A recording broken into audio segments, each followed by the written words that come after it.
Is it really? Are we on? No, for that. Maybe it was- How are you? Good. You look like you came prepared with fizzy water. Do you need anything? I'm good. Okay. Thank you. We have some chips and salsa. Good little one. I'm happy to share.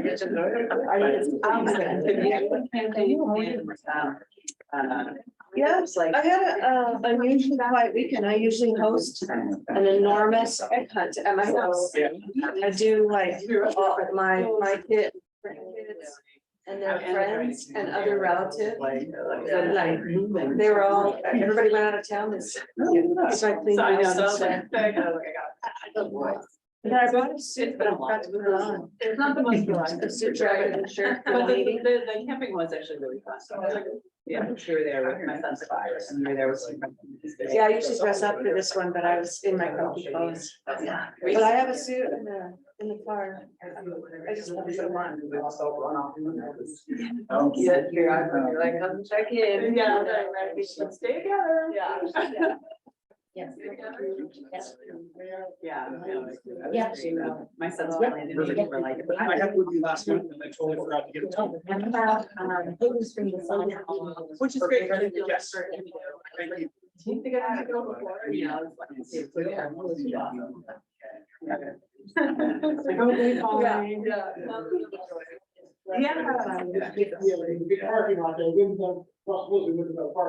Yeah. Yeah.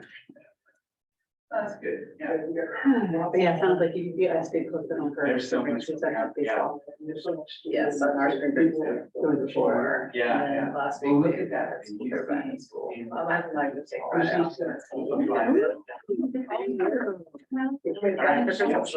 Yeah, 2 passes each right here. It's like 2 day passes. And we hadn't gone yet. We're like, oh my gosh, so we had a great day. It's great to see you. Good to see you. How are you? Hungry. How are you? Good, good. Hello. How are you? Matt. Yeah.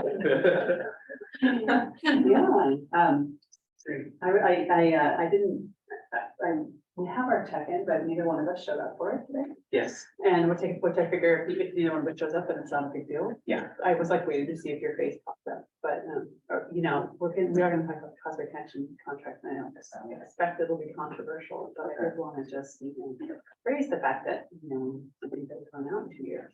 Yeah. And so I figured I was, hello. It's a great song. Yeah. Okay, great. There's a packet up here for you. Oh, okay. Hi, Mary. Thank you so much for having me. Hi, Heather. Let's get around my line. I'm great. How are you? Doing well. Well, it makes sense. Yeah, great to have you here. You are right next to Becky. Hi. Hi. Nice to meet you.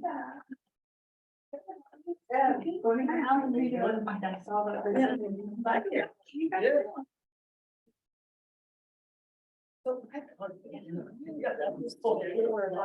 Ready to go. I mean, it's like a real busy one. Okay, that's good. Hi. I'm Matt. She's fantastic.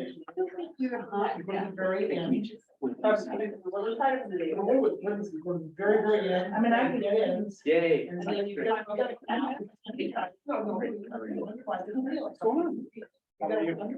Let's see. That mean I come out. And you know.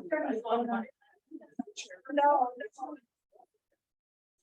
Yeah, no. That was an idea. That's what- Yes, it happens.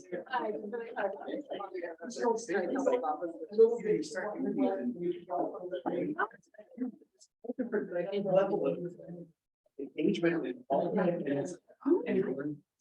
Yeah. Just making sure. Yeah.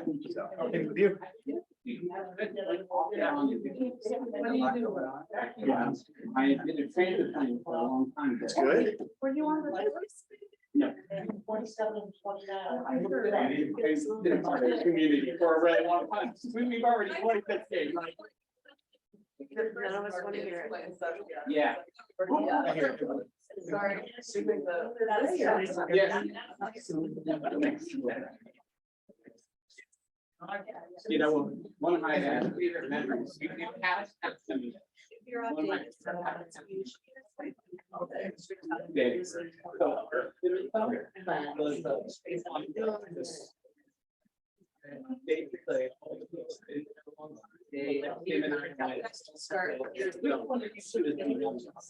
Because you were the young ones on the story. It was like, and like first in class. Yeah. Or in the night, feel like. Great. You got it first in the day.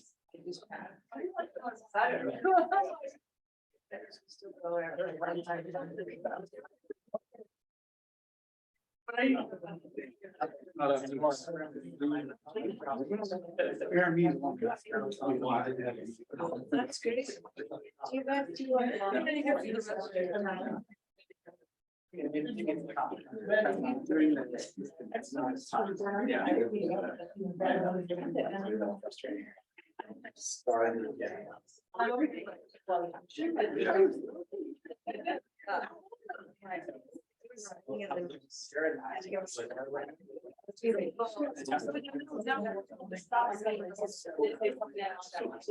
I forget. Thank you so much for the information.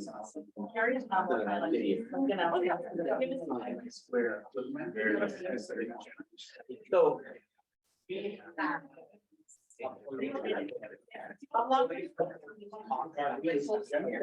No, I heard you, they're like, I know you're reading.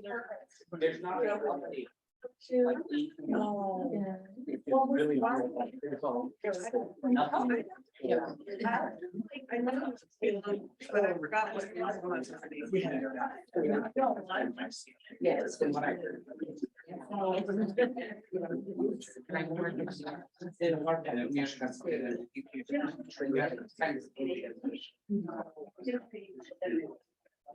Yeah. So. But, I. No.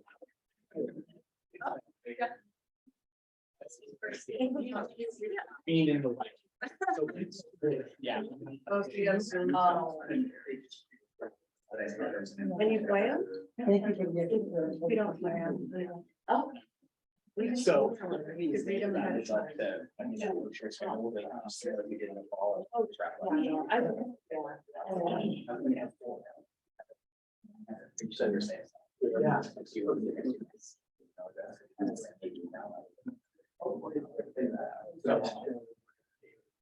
We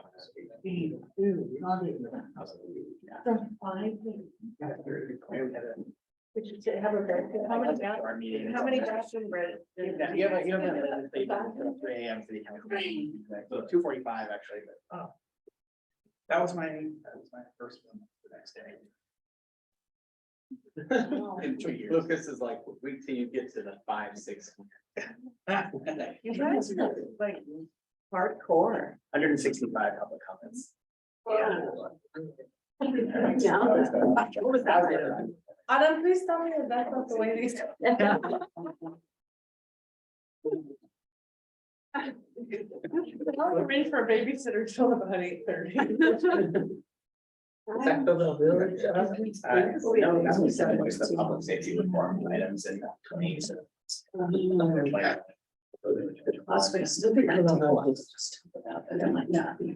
Oh, no, that was in 2005. Yeah. Oh, the original. Yeah. The original one, like.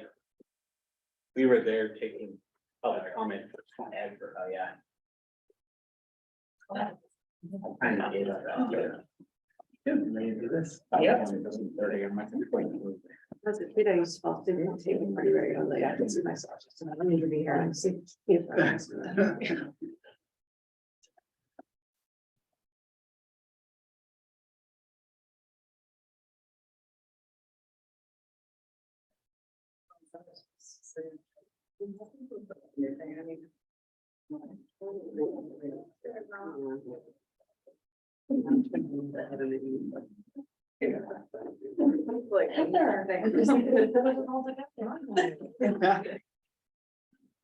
Thank you for emailing me.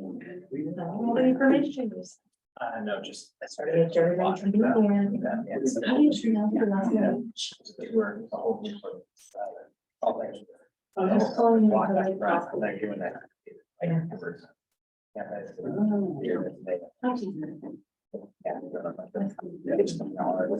No, they tell me. That's what I mean.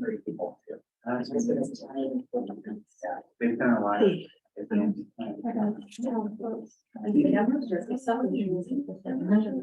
driving me crazy. Yeah, so, for you to go see first. Okay. Well, it's a problem. Like. Yeah, right. So it's a knock over any flowers.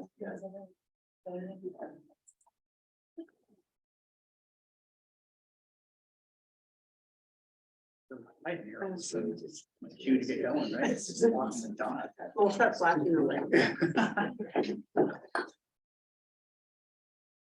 All right, good evening, everyone. Welcome to the April 10th meeting of the Yolo County, Yolo Transportation District Board of Directors.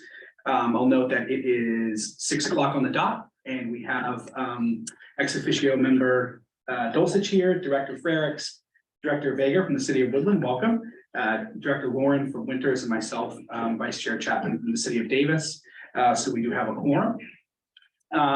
Moving things along here, we're going to move first to public comment. So public comment for any items that are on the consent calendar or any items that are not on our agenda here this evening.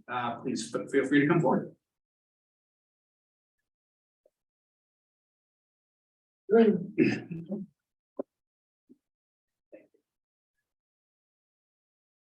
Alan Hirsch. This on? Is your button here?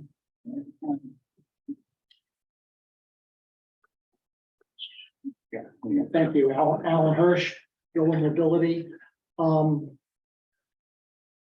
I think I shall never see a home as pretty as a tree. To communicate things, you need pictures. The Yolo County Board of Supervisors handbook says 93% of all communication is nonverbal through pictures. But this body will not allow me to show maps that show things. City of Davis allows me to show pictures of trees, and we have had some tremendous increase in investment in trees because I can show pictures of trees and the prices we have in Davis. But this body won't allow me to show trees, show slides and pictures, maps and slides. You will show outside consultants to show pictures. You will have staff to show pictures. You will tell lawyers to show pictures, but residents of the community don't get to show pictures. I'm not asking for more than 2 minutes, but I'll show pictures. And it seems unfair. If you really want to have diversity of viewpoints, if you really want to listen to the public, not asking for any more time, why can't I show pictures? I know you've turned to your lawyer and the lawyer says, well, under product, we don't require to. But is the legal minimum what you want to stand for, or do you want to have the most productive meeting where you have everyone can equally be heard? I'm suggesting you should basically allow the public to show pictures just like everyone else who participates in the meeting, if you really want to listen to everyone at equal volume. Because if you don't let me show pictures, you turn down my volume 93% according to your board of supervisors. And the lawyer says you can get away with it. Is this what you want to do? Please let me show slides at this meeting. Thank you very much. Thank you to public commenter. Anybody else here in person that would like to make a public comment? All right, seeing none, do we have any pre-recorded public comments? We do not have any pre-recorded, but we do have Nadine Quinn who would like to provide public comment via Zoom. Okay, welcome. Hi, thanks. I just wanted to note my presence here. I'm attending on behalf of Suki Johal from Caltrans. That was all. Thank you. All right, thank you and welcome. All right, any other public comments? There are no other public comments. All right, thank you. All right, well, seeing none, we'll move, bring it back to the dais here and entertain a motion to approve the consent calendar. Happy to move the consent calendar. Second. All right, moved by Director Frerick, second by Director Vega. All in favor? Aye. Opposed? Abstained? All right, moving right along, we're going to jump into our regular calendar. Administrative reports, we're going to switch things up quickly here. Are there any board member verbal reports this evening? Any of my colleagues? All right, seeing none, we're going to jump to C, which is the Executive Director's verbal report, and then we'll come back to Transdev. Great, thank you, Mr. Chair. So I wanted to make a couple of comments really to emphasize some of the items that are in the 80 Managed Lane monthly report. I just did want to highlight a couple of things for you. We did not have a meeting of our ad hoc committee this month. We did not have, I was not available and neither was one of our members. So there's no meeting to report on there, but we did have, importantly, a meeting at SACOG at our regional MPO with SACOG staff as well as staff from the Sacramento, El Dorado, and Placer transportation agencies to talk about establishment of a regional tolling authority for the Sacramento region to support, and excuse me, and I should say Caltrans District 3 as well, also participated in that meeting. There was a half-day meeting really to talk about kind of the broadly what a kind of a governance structure might potentially look like with various agencies, as well as kind of introducing some of the concepts that we're going to need to make decisions about for the YOLO project in terms of things like time of day tolling, how carpool vehicles would be treated, different kinds of policy decisions that will need to be made at some point. And all of this is in service of the goal of submitting an application to the California Transportation Commission for tolling authority, which we're hoping to do by the end of the year in order to keep up with our construction timeline. So those conversations are really just at the staff level at this point, but did want to keep the board informed and happy to answer any questions that you have about that. You know, I think I would say it was a very productive conversation. I thought the conversation was very, very positive and a lot of positive interest from everyone in the region. While we are the first county to be moving forward with express lanes, we're certainly not going to be the only one. I think all the other counties recognize that and appreciate the opportunity to sit at the table with us as we kind of develop this kind of first in the region project. The other thing I wanted to note, and so happy to answer any questions on that. The other thing that I wanted to note is for our $86 million federal grant that is currently the major source of funding that we have for the project. We're working with FHWA on basically getting the change in scope. It was the scope as it was written, the FHWA grant was very broad. It talked about managed lanes, which they interpreted as carpool lanes, even though it was carpool lanes was one of the options. Now that it is kind of overtly an express lanes project, FHWA has raised concern with that change in scope, and then it is going to have to go all the way back to the Secretary of Transportation, the Office of the Secretary.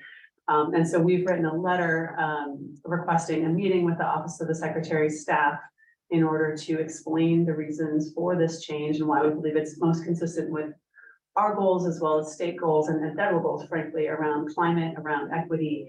And so just wanted to alert the board that that is, there's a possibility, I think it's a remote possibility, but a possibility that the feds would not accept that change to the scope. And so that's something that, you know, we're very aware of, and I want to keep you all involved and in the loop as that moves forward, because it is, again, it's something that the kind of mid-level FHWA administration staff are concerned about. You know, hopefully it's not a cause for major concern, but it is something that we need to pay attention to.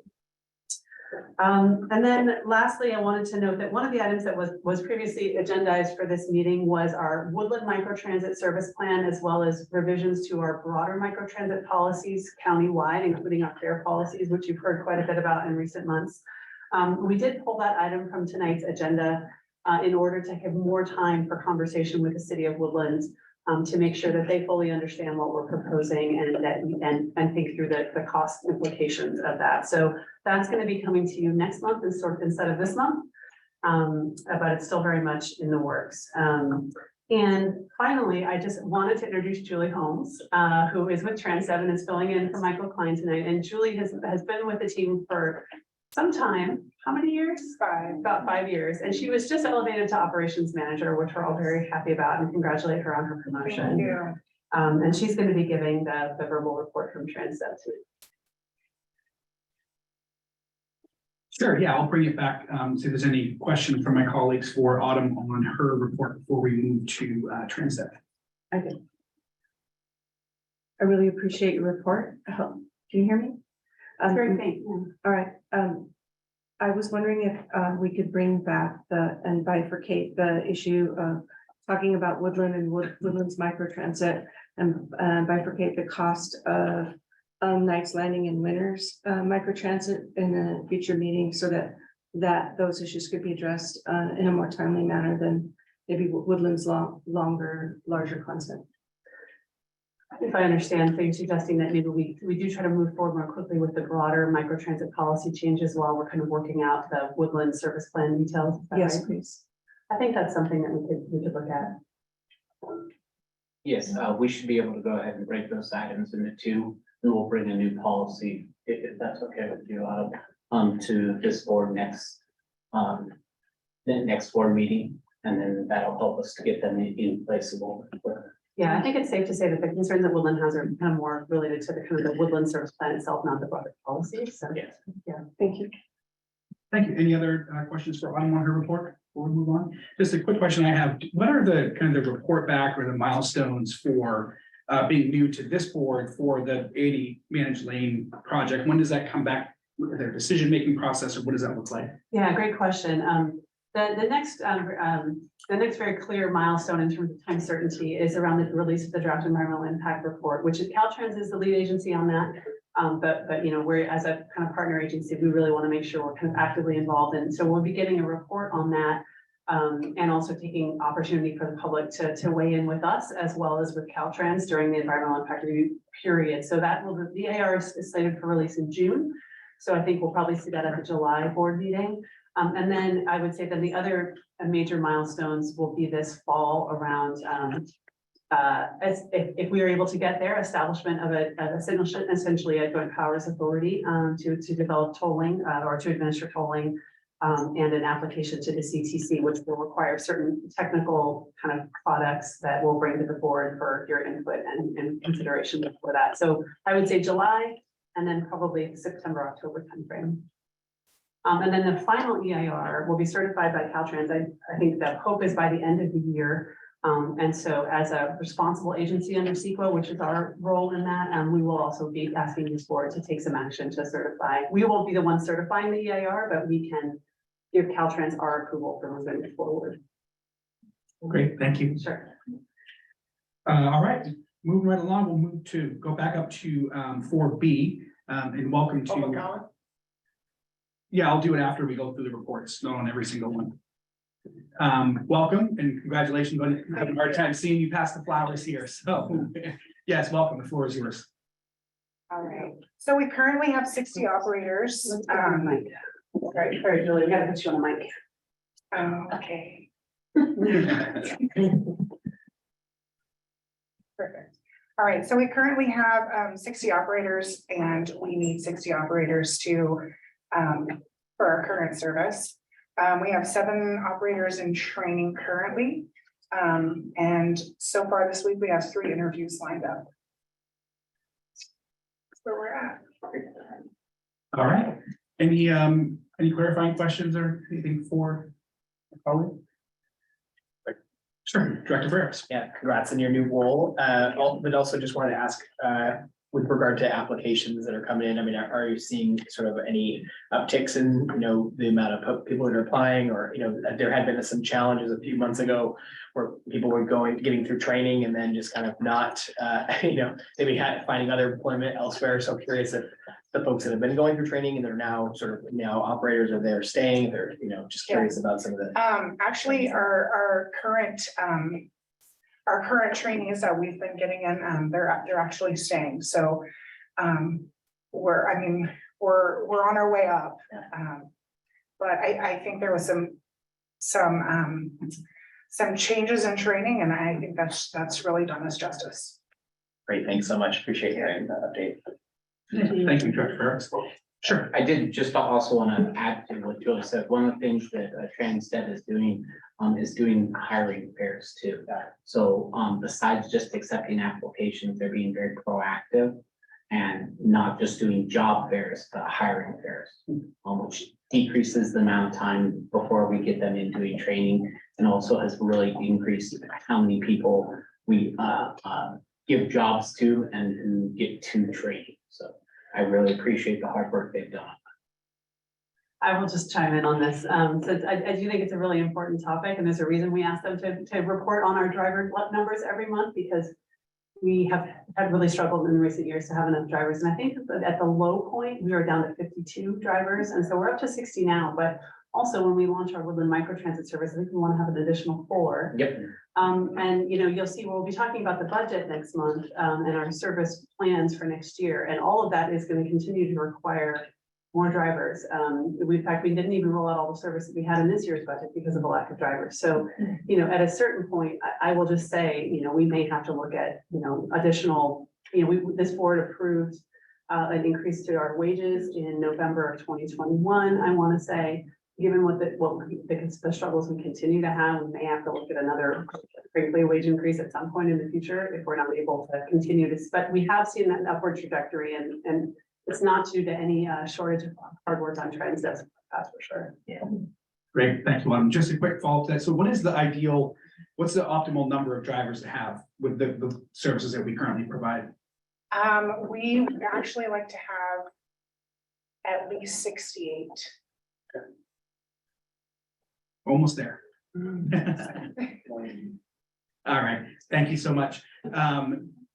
With that, we will move along to 4E, long-range calendar. And do you want to go ahead and put up the slide deck for this, Heather?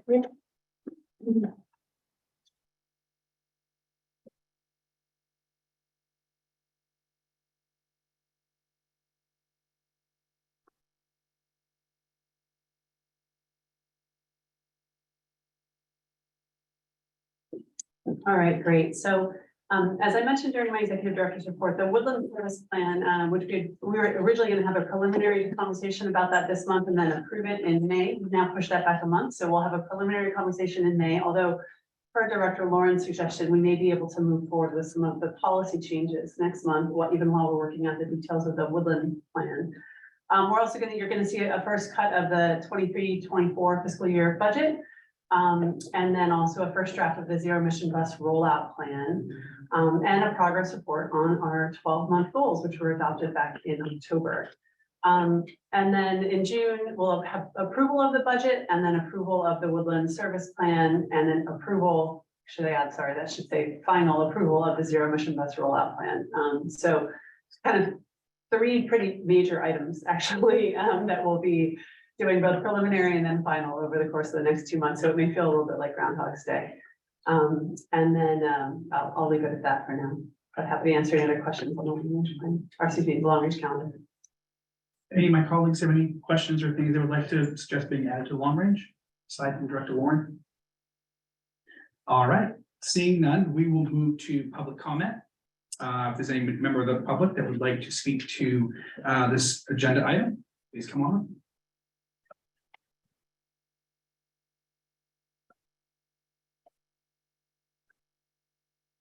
Welcome. As Alan Hirsch, I'm continuing to express my concern that the discussions about IA and the tolling authority is happening behind closed doors. What happens with these meetings is the meeting has closed door to release, results are released 4 days before the meeting, and it's decided at the meetings. There's no really chance for any input or discussion. And we have a discussion of policy, a discussion of problem, confirmation bias. Some people want things to happen and they have a bias and they withhold information, or maybe unconsciously. For example, Caltrans, I'm sure, likes carpool lanes. It was revealed Caltrans finally did a study. They've had carpool lanes on 99 south of Sacramento for a long time. They did a study recently. 47% of the users of those carpool lanes were single occupancy vehicles. They never enforced them. So not really, there was no incentive to make them happen, to really enforce them. So there's a confirmation bias and with Caltrans. They want this to happen. They want the freeway to happen. And I would suggest in the alternatives analysis, the biggest decision is not what cars are going to be in that lane, because transfer only is probably unlikely. So that's the tolling decision. And that's going to be decided behind closed doors in your meeting, and you're going to reveal it. And that's going to be the alternatives analysis chosen. You're already having discussions about the results of the alternatives analysis for the EIRs, because that's what the tolling authority does. That meeting should be open. Now, maybe the Brown Act restrictions are not necessary, but you could make that meeting open, even though you don't need to legally. If your policy, if your goal is transparency, that meeting should be open, and you should welcome dissenting and different opinions. I understand you want to limit the time, but there are people who might puncture the confirmation bias that Caltrans comes in with. If you really want to have a diverse discussion of what's going to happen with those lanes. So I urge you to open that meeting up, to welcome public comment, and to publish the results of the meetings thoroughly in all the documents. I know it can be obtained by Public Records Act. I haven't done that. I know it could be done, but I think proactively, it would stand you in good sense to basically be proactive in terms of making those meetings open and making all the documents that come through that means public documents. Thank you very much. Here, I have something about trucks on freeway lanes that I'm going to share with you. Trucks have 75% more greenhouse gases per mile, and we give them a pass on carpool lanes. Thank you very much. Thank you. Anybody else here in person that would like to bring a public comment on agenda item number 4? All right, seeing none, do we have any remote public comment? We do not. All righty. Well, I'll bring it back to my colleagues. Any last questions or comments for our staff? All right. Seeing none, we'll move on to agenda item number 5. Approved resolution, the update and extended memorandum of understanding with UC Davis and Sacramento Regional Transit Causeway Connection. I'm going to turn that over to Tom. Thank you. Great. Thank you very much. So we do have a slide deck for this one. So we'll go ahead and do that next slide, Heather. So what is the Causeway Connection? Hourly zero emission bus service between the main UC Davis campus and the UC Davis Medical Center. It's free for UC Davis staff and students, and it is jointly operated by Yolo Bus and SAC-RT. Next slide. A brief history of this. There was a 3-party memorandum of understanding signed May 4th, 2020, right at the beginning of the pandemic. This service had been planned for some time, but it actually launched, right then at the beginning of the pandemic. It was a 2-year agreement, so it expires in a couple weeks, which is why it was very important to make sure we got this to you tonight. Battery electric buses, our Proteras and chargers were provided for free from Electrify America for the service. UC Davis pays about half of the operating costs, and there's a federal CMAQ grant that pays the other half for now. Those are one-time funds, and we'll talk more about that. But the service launched in July 2020, and it was originally envisioned as 30-minute headways, but of course, because of the pandemic, it launched at hourly headways. And because of that, because we only ran about half as much service as had planned, the cost savings associated are going to allow us to continue that service beyond the 2 years that it was originally envisioned for. Next slide. So here's just a graph of the average daily ridership, which is basically just a graph of the pandemic, but what it shows you is that, ridership started out even in July, these were of 2020, right? These are essential workers, so, these folks are still going to work. It was, 50 rides a day. Now we're up in the 300 to 400 rides per day area. In terms of average daily ridership, those buses, I ride them sometimes, and I know Matt does too. There's always folks on those buses, and there's a lot of regular commuters that ride it every day. Next slide. So what the proposal we have before you tonight is to approve an update to the MOU that would extend the service for 2 years through May 2025. So it would both extend the terms of the agreement, and also we would change the pricing somewhat to reflect our higher costs that we have, and as well as SAC-RTs. The SAC-RT board is also taking the same action, voting on the same MOU tonight. And in the meantime, and the reason I wanted to just invite a little bit of conversation about this is that we need to think about the long-term future of this funding, because basically once those CMAQ funds, the one-time grant runs out, which we estimate will be about 2 years, the service is not, we don't have a way to fund the service anymore. So, thinking about what some of those opportunities for funding may be, and kind of how we want to think about whether or not we want to prioritize this service, we really need to start thinking about that now. And so, we're not going to make any decision about that now. The action, again, is just asking for approval of the MOU for 2 years. But I did want to just kind of suggest a couple of ideas as a starting place for funding. The first is state and federal formula funds. We don't currently use any of our state and federal formula funds for this, so 100% of the cost is paid by UC Davis and that federal discretionary grant. But we do have formula funds that we could tap into for this. And then another possibility is toll revenue from future express lanes on I-80. I mean, the Causeway connection very, very much perfectly coincides with the Causeway itself. And in fact, it's one of the kind of BMT mitigation strategies that's currently kind of under consideration and will be included in the EIR is funding for actually increasing headways on the Causeway connection. So those are like a couple of ideas, but I wanted to just kind of invite your questions and your thoughts on the service and and where we go to this. And I think that's my last slide. All right, thank you, Autumn. I'm gonna turn to my colleagues if there's any questions for Autumn or our staff team. Sure. I'll just jump in, thank you. And really to compliment YCT and SAC-RT for the partnership in running the service. As a rider myself, it has been a great way to get from Davis to the Med Center. And I really appreciate the on-time performance is amazing. The drivers are always friendly, and the buses are very reliable in terms of being able to know where they're going to be and what time to leave the departure station. So really appreciate the service. And I think from the UC Davis perspective, trying to connect better to the Sacramento region is an ambition and a strategic goal of Chancellor May from UC Davis. And this partnership is a really great way to lead that and to have a better option for students, staff, and faculty to get from Davis into Sacramento, either for internships, jobs, or even in the evenings for nightlife and getting to the big city. And the bus has been a great way to do that. So thank you, Yolo bus, for that. I think the other thing that was interesting in helping to form this effort was the initial deployment of electric buses and learning curve that went into maintenance, operating, the software platform needed for charging, and all of the details that were kind of new to those districts to make that happen. So it's been interesting to see how that's accelerated. I think our thinking on electric buses and electrification of the fleets has been, I think, a great step in the region is that both of the big transit districts are now have that experience and can think about procurement of their next generation of vehicles. So that's kind of my perspective. The bus service is great, and hoping that we can find long-term funding that's more sustainable, but also knowing that there's a lot of ambition on the part of UC Davis to maintain the service. And I think the rider satisfaction is pretty high, getting back and forth across the causeway. There's a lot of kind of friendly faces and regular commuters who've gotten to know each other on the service. And I think the expectation is that they would like to have that continue.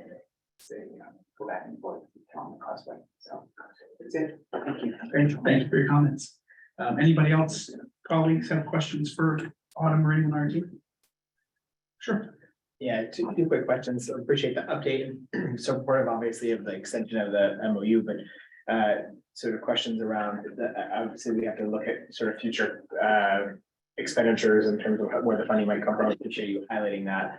The, the 30-minute headwinds versus hour, I mean, is that something, we're probably maybe not quite there yet in terms of the ridership numbers that would justify it, but it is very much sort of a chicken and egg situation. So, potentially if we did have 30-minute headwinds, we might see an increase in ridership. So curious about the sort of that discussion, 30 minutes versus hour. And then also, I know last summer when we had the heat wave in September, we had challenges with some of the electric buses, particularly just actually having the heat like frying their electric wiring on the roof. So curious about that at all as well too, just from either the YTD perspective or also on the RT side of things, just how we're sort of addressing that issue and shape structures and things of that nature, but just curious about that. Thank you.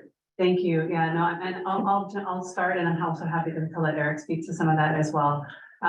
So in terms of the question of kind of, going to 30-minute headways, I think when we sat down and looked at this kind of extending this contract and kind of three-way discussions with SAC-RT and UC Davis, I think collectively the decision was made to just kind of keep it at the current level due to a variety of issues, staffing being one of them, right?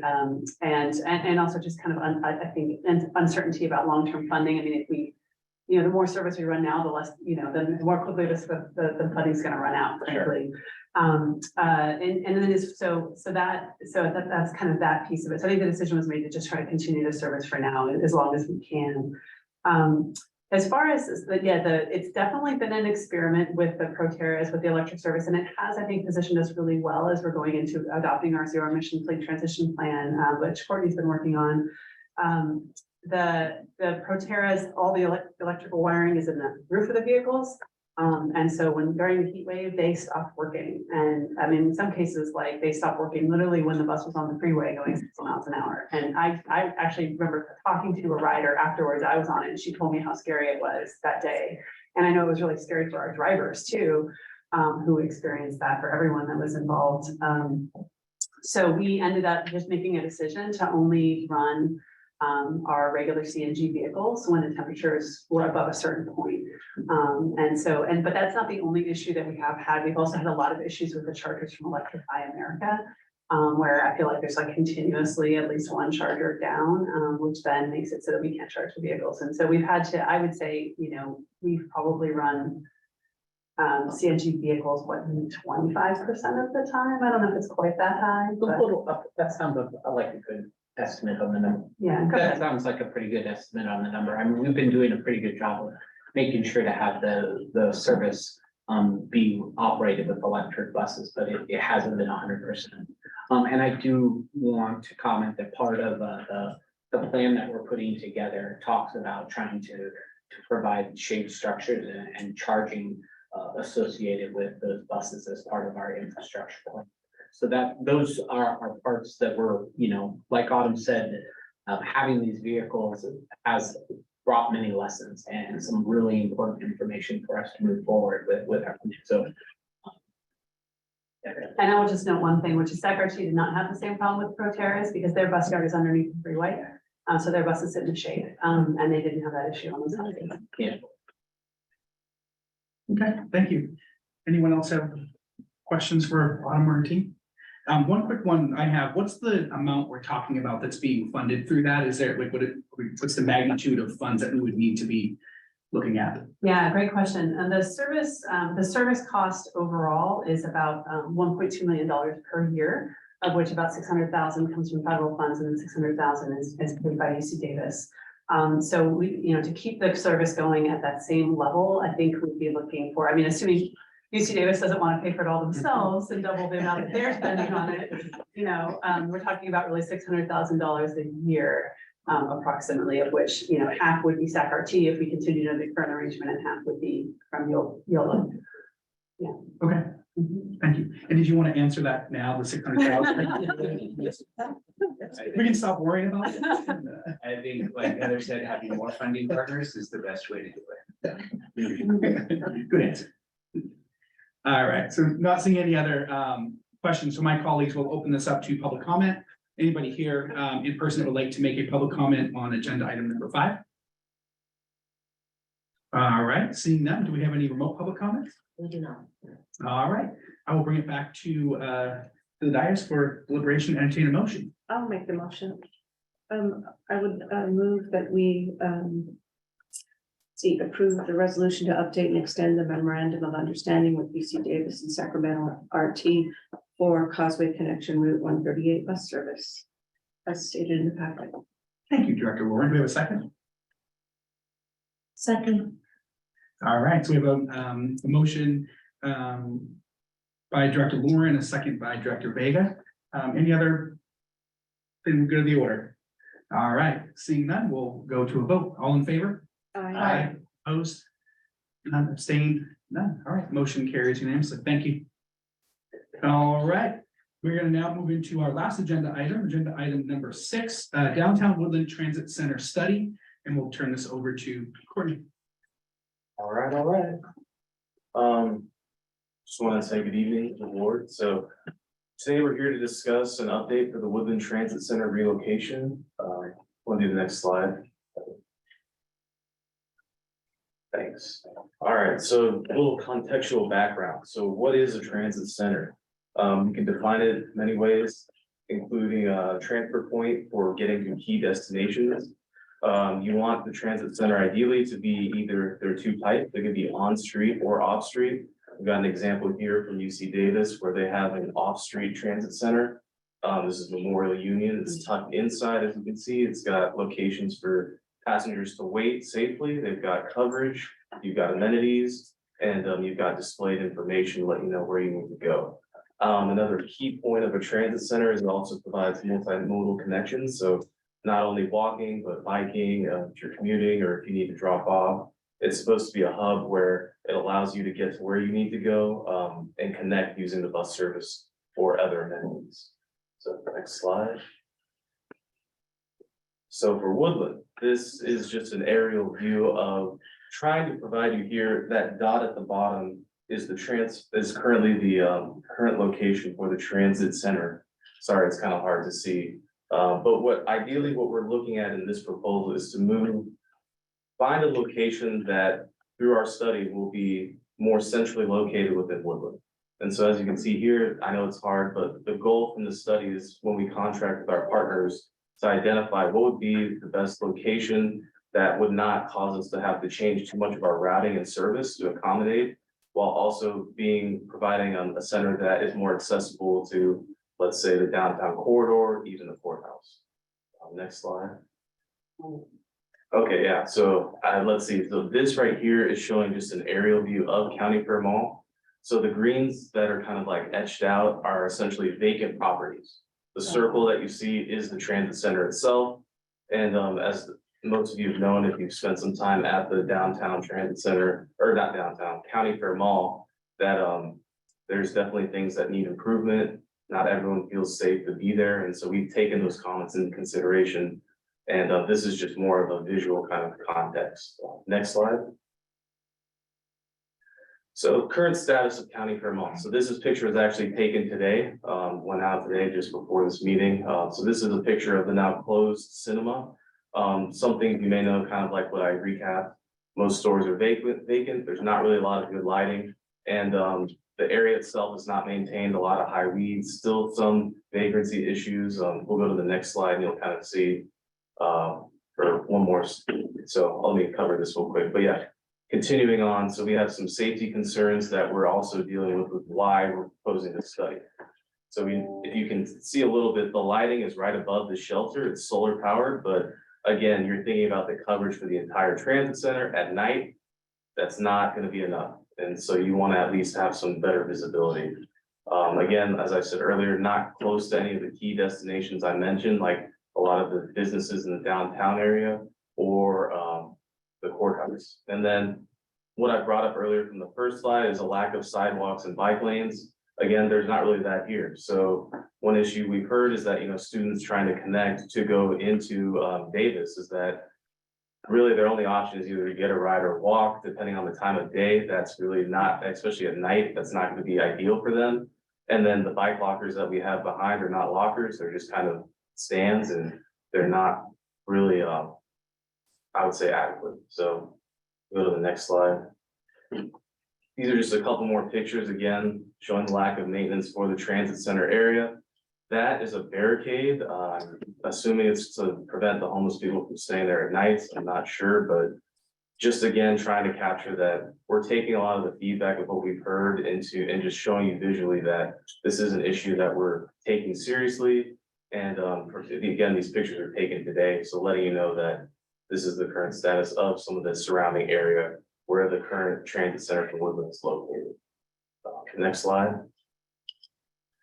So what has happened up to this point? So we've first in August 23rd, 2018, we went under contract with Kinley-Horn to develop the original final report, which gave us the scope was based on an off-street transit center. So that's a key difference that I'll explain as we go into what we're planning to do with this current proposal for our study with Kinley-Horn.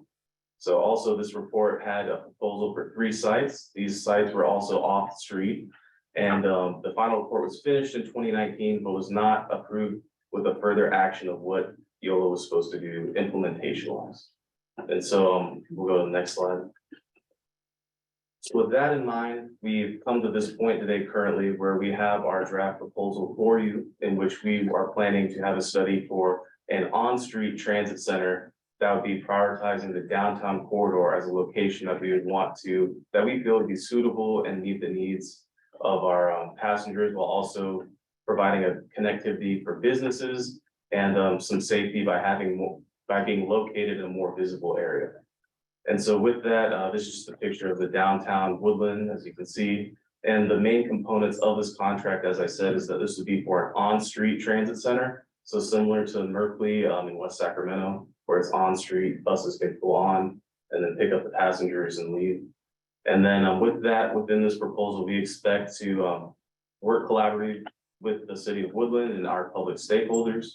And then we'll have a 10% design with the cost estimate as kind of the product that we'll receive, as well as a location that they would propose with kind of some work that Yolo would be looking with the contractor to make sure that we're in agreement before they were to pursue the final location and provide us the final scope and 10% design. So next slide.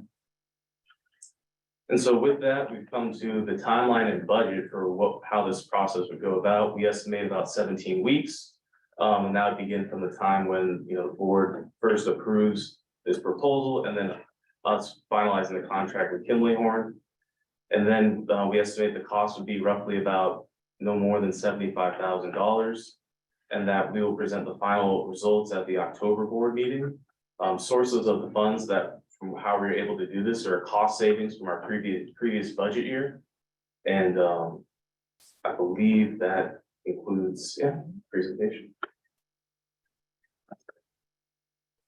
All right, thank you, Courtney. Do any of my colleagues have any questions for our staff team? Comment here. Those pictures are pretty accurate. They're from this morning, but I frequent that area often, and it is really, I wouldn't feel comfortable sending, say, my 15-year-old to go there and take the bus. It's just very isolated. You can't ride your bike easily and safely over there. This is great. I'm looking forward to the results of it. Sure, Director Warren. Yeah, I just wanted to make a comment. I really appreciate your comment being from Woodland, your city. Not being from Woodland, but being a person who has worked with properties. I think that if a large property isn't taken care of, it does attract kind of homeless and other behaviors. But that is part of an abandoned property or a low maintenance property, not a part of like who uses the bus. And I just wanted to make sure that there's like a decoupling of what you're seeing at the site with, riders. Our riders have places to go, their families, their children, their, students. And we want to make sure that we have a good spot for them. So I really support the project. Sure, thank you for those comments. Anyone else? Director Ferris? Yeah, I appreciate the update, and I would love though if it's possible to go back to just the next step slide or the sort of timeline, or it just was a great description, but also went really quickly, so I just wanted to take a look at it, I guess. No, that's not, that's nothing, that's not about your presentation, it's just about there, and then it was like, next slide, so. With the current proposal one, the. I think that way, Yeah. yeah, that's great. So just wanted to, take a look at it again. See, there you go. That's exactly. It's built in. I It's like blinked, always sorry. You look up and it's gone. Exactly. Just for you. Like I'm reliving I was curious about that too. What are the hatch marks, and we're That getting rid was of me, southwest Woodland is. Yeah. Back one more, back one more. Those are the- Well, there we go. What's on the side? I'm like, It was meant to be on the end of Southwest the. Woodland is now being, okay. Yeah, but that slide with the, timeline would be great. Thank you. What happens when you let a Gen Xer do the PowerPoint?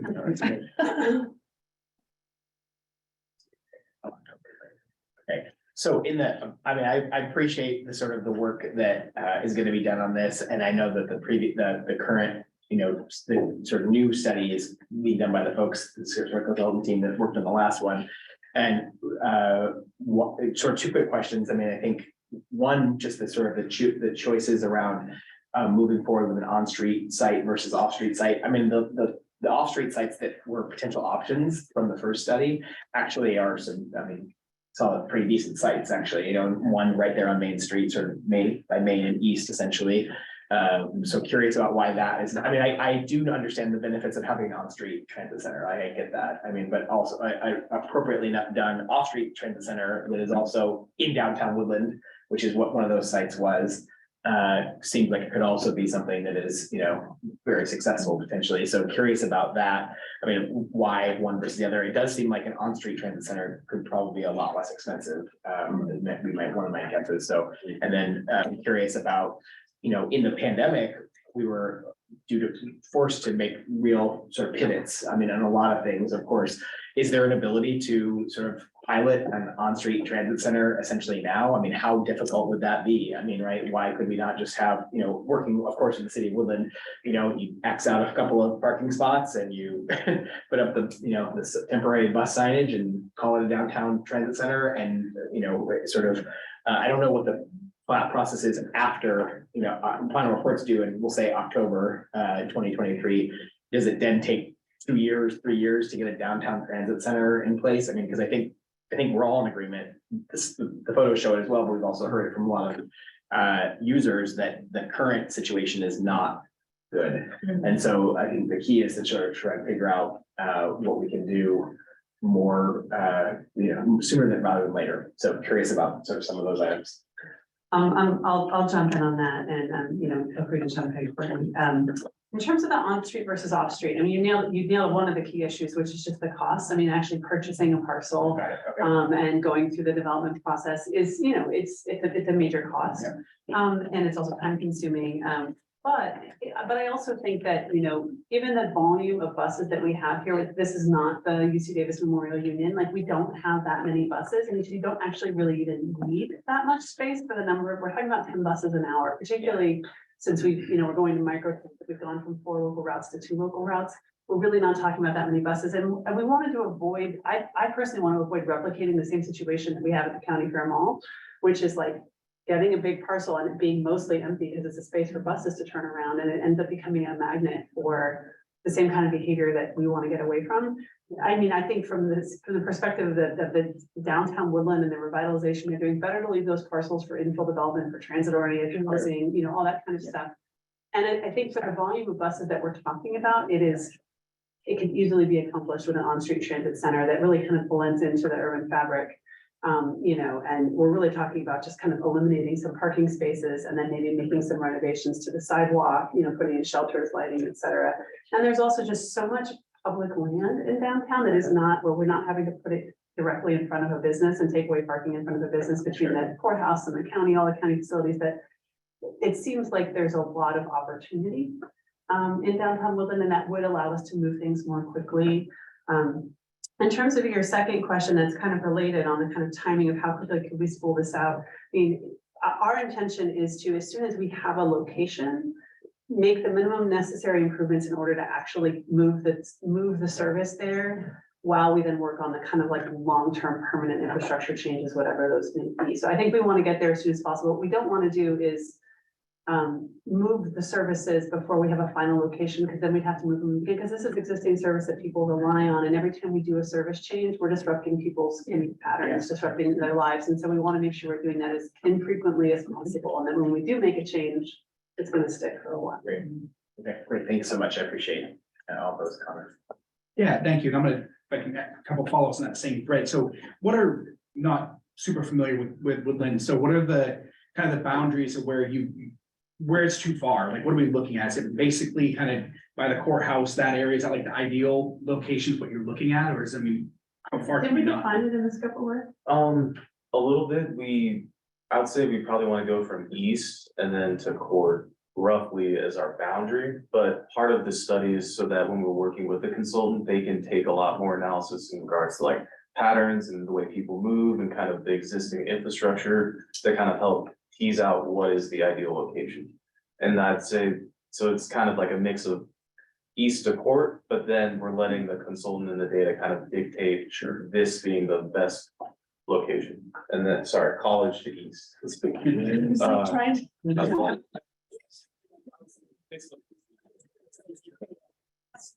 just that empty parcel that is. Piece of course, like, I think is the. Great, thank you. And then I would assume when you're referencing public land, like you were saying, utilizing that space, it's partnership with the county or whomever may be to use those spaces. We're not taking up parking right in the middle of downtown Woodland in front of businesses or whatever, right? I mean, we're identifying some of these spots where you're able to get in the infrastructure and do it and utilize county land or. Yeah, exactly. I mean, because if we need to, for example, make the sidewalks wider in order to accommodate shelters, I think it'd be easier to do that on, in front of the old courthouse where it's all just lawn, right? As opposed to like doing that in front of a business that's right on Main Street. So, I think we want to try to, again, have this kind of blend into the urban fabric as much as possible, close to the core of downtown. But in a way that, it's not going to be disruptive for existing businesses. Great, thank you. Okay. Yeah, Director Smith. Just reminded me of submissions we had during the parklets, because they took some parking spots. That was a problem. Yeah. Right, so I look forward to, and I know we learned a lot from the deployment of parklets, right? To ensuring that there's sufficient engagement with the community downtown. And there's just not a lot of space there, and when you get cars and bikes and then moms and strollers or moms wrangling their kids, as I do often. It's just important to ensure that all the activity can exist in harmony and that the businesses aren't impacted. Thank you, Director Warner. Yeah, I just wanted to add, I hadn't thought about strollers, but no, strollers, you need a lot of room for that, but being in a multimodal agency, I'm hoping that, we're really thinking about bikes and other ways that people get their last mile in our planning. That's all.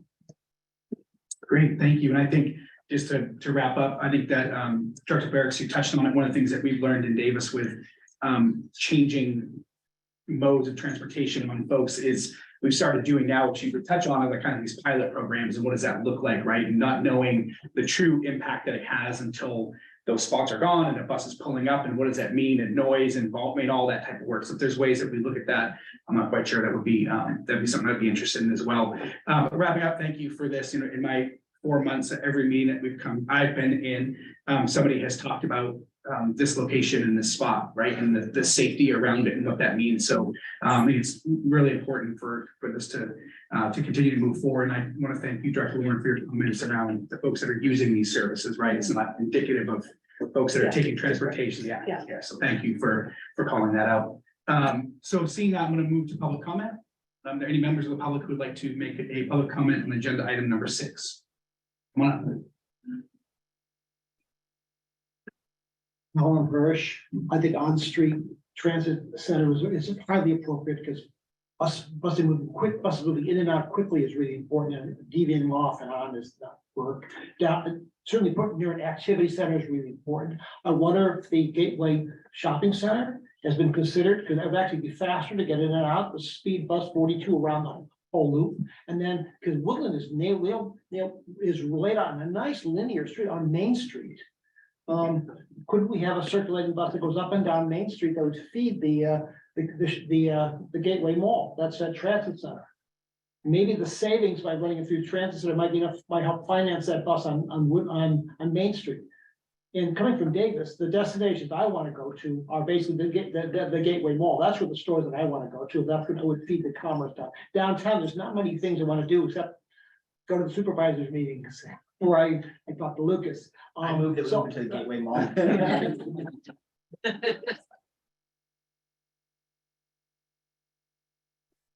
That's funny, it was funny. It was lighthearted. Thank you. Okay, that just like, thank you very much. I hope you consider looking at that as an alternative and possibly deviating the bus. I'm concerned that the bus going through downtown is gonna take a lot of time. And if we do that, we need to work with the city of Woodland to have signal preemption, so the buses aren't caught behind that thing, because every bus is with 3 or 4 minutes to run, so a stop by costs 3 or 4 minutes every time you go through there. So the Woodland should basically be putting in preemptive things so the buses can speed through downtown and around the loop wherever it goes. But like the bus down Main Street would be a wonderful sort of addition and move people back and forth. And those are the destinations people want to go to. Thank you. Thank you for your public comment. Anyone else here in the room like to make a public comment? Seeing none, do we have any remote public comments? We do not. All right, with no remote public comments, we will bring it back to the dais for any deliberation or entertain a motion. Happy to move the item. Thank you, Director Ferrix. Second, All right, so we have a motion on the table by Director Ferrix, a second by Director Vega. Any last comments, anything for the good of the order? All right, seeing none, we'll go to a vote. All in favor? I, Opposed? Abstained? Seeing none, the motion carries unanimously. And with that, we are officially wrapped up. Director Stollard has a big chair to fill with my 2 meetings. He had one less than an hour, and then we've moved the meetings earlier in an hour while he's gone, and the other one less than 2. So look forward to seeing everyone again next month. Thank you for spending time with us here this evening on this beautiful night. Thank you to our staff team for all your work on all these items. And with that, we are adjourned. Thank you, thank you. Thank you very much.